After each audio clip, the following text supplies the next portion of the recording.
So it's really not your blood sugar. That's just kind of hiding the issue. It's your insulin. Is your insulin going up? And so people they'll have monitors. They'll do blood glucose monitors, and they'll like, well, my blood sugar didn't go up. I'm okay. No, your insulin's elevated, and that's the problem. It's constant, chronic, elevated insulin that creates this obesity problem, this insulin resistance.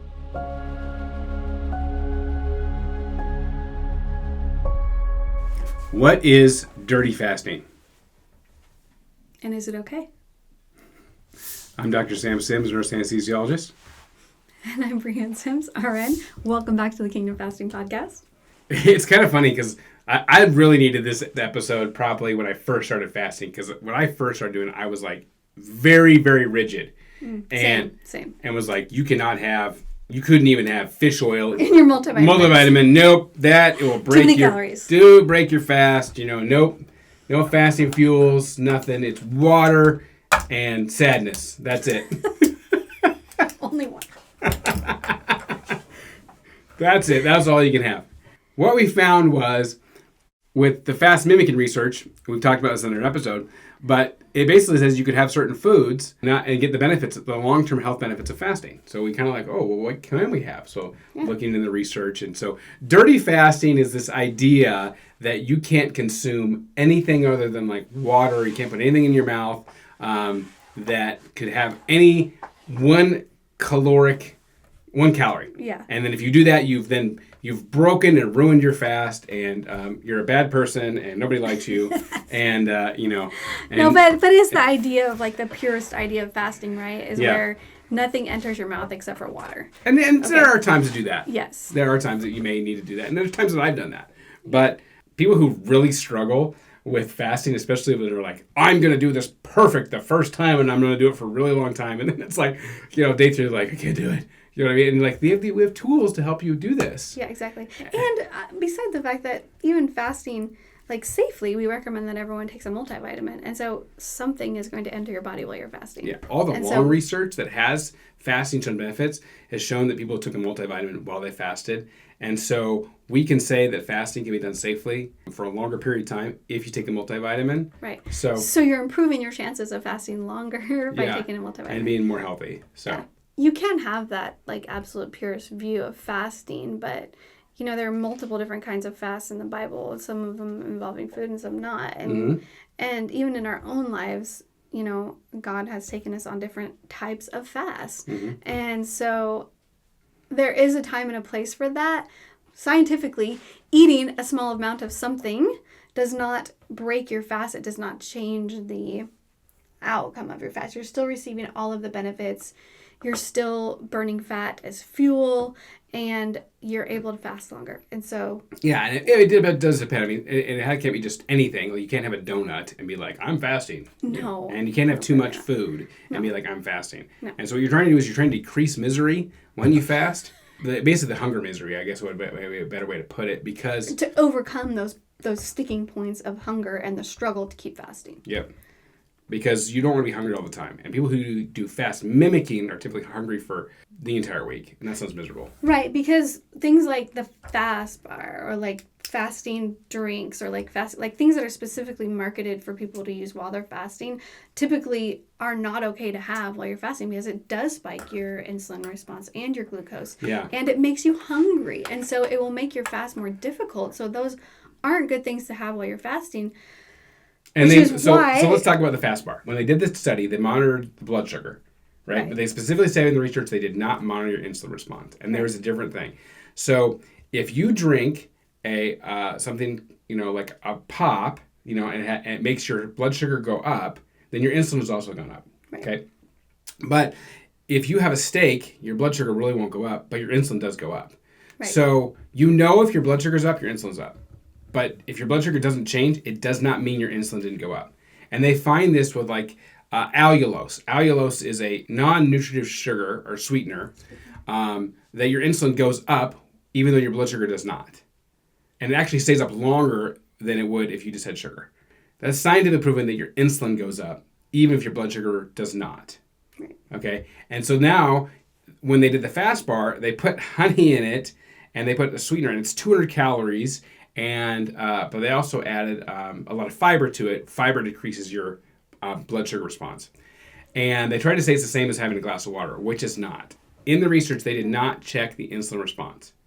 Yeah. And so not checking the insulin response basically is kind of, it's not actually accurate. Yeah. And so the insulin, when the insulin goes up, your blood sugar, your body has a response to that. So a fast bar, maybe some, now it's a good bar to have while you're eating, but it doesn't mean you're going to be able to keep fasting. We tried a fasting, it's marketed as a fasting drink. Yeah. And fasting, I think fasting RX. Something like that. There's a fasting drink that's marketed, but it has a non-nutritive sweetener in it, and it tastes really sweet. So we tried it. One of them, it gave us a headache, and so we stopped it. And the other one, it made us really hungry.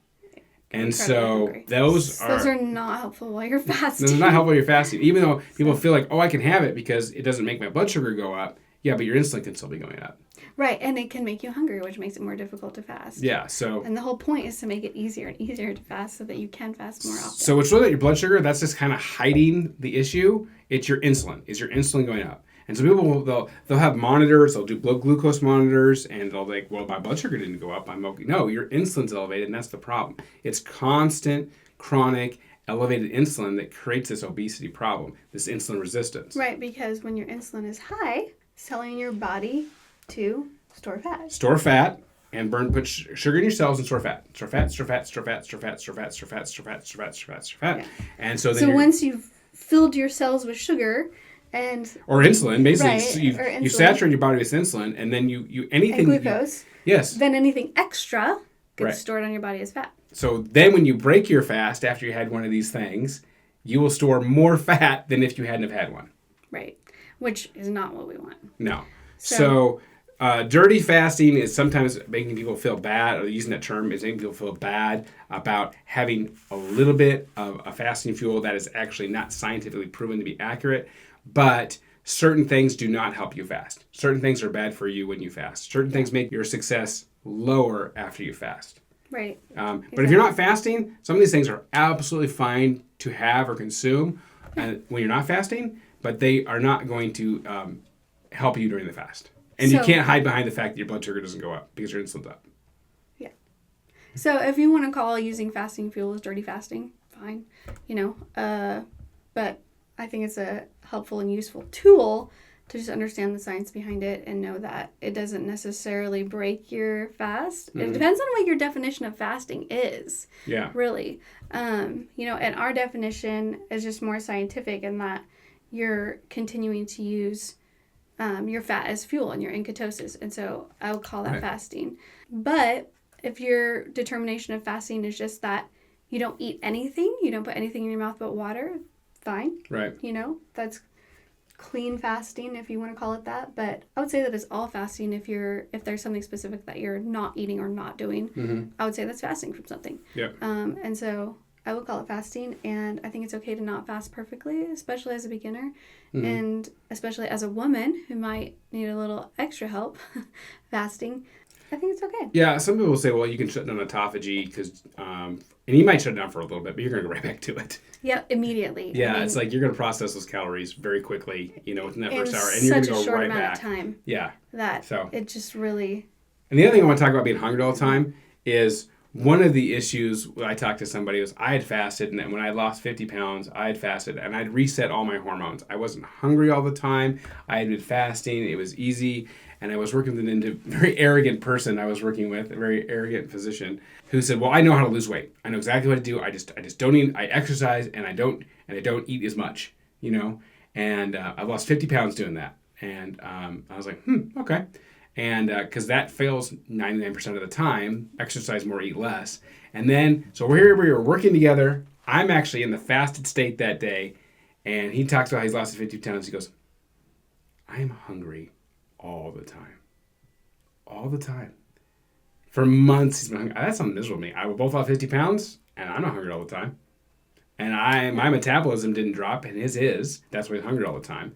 So fasting maintains your metabolism. When you use caloric restriction, it drops your metabolism. That's been scientifically proven. And then when you regain the weight, your metabolism is still down, and it's harder to lose weight again the second time. Or the third time. Yeah. That's why it gets harder and harder. When you fast, you can always go back to fasting, and your metabolism stays up. And it improves your metabolism every time. Yeah, that's been scientifically proven. So, yeah, which is incredible. Yeah, so don't be hungry all the time. Don't be miserable. You can have a few things when you fast, and it doesn't make you a bad faster. No. Or a dirty faster. But you can say, well, yeah, whatever. It's scientifically proven I can have these things and it's safe. And I can get the fasting benefits over the long term. When they do these fasting mimicking research, they found that just these 5 or 6 day fasts that they had people go on, these fast mimicking, they had the health benefits were positive for 3 to 6 months later. So right. Just like with fasting without any food. So yeah, benefits to both. And if you can fast with just water, good for you. Yep. But I don't usually. On my 40-day fast, I did not fast with just water. And I did a caloric count of what I did the entire time. Yeah. And that's the one time I did count calories. And by the end of the 40 days, I was in the $75,000 caloric deficit range, Yeah. And so the fasting fuels did insane. not. Now, all that being said about the fasting fuels and stuff, I have done a few fasts where God specifically told me not to have anything that day but water. No multivitamins, nothing.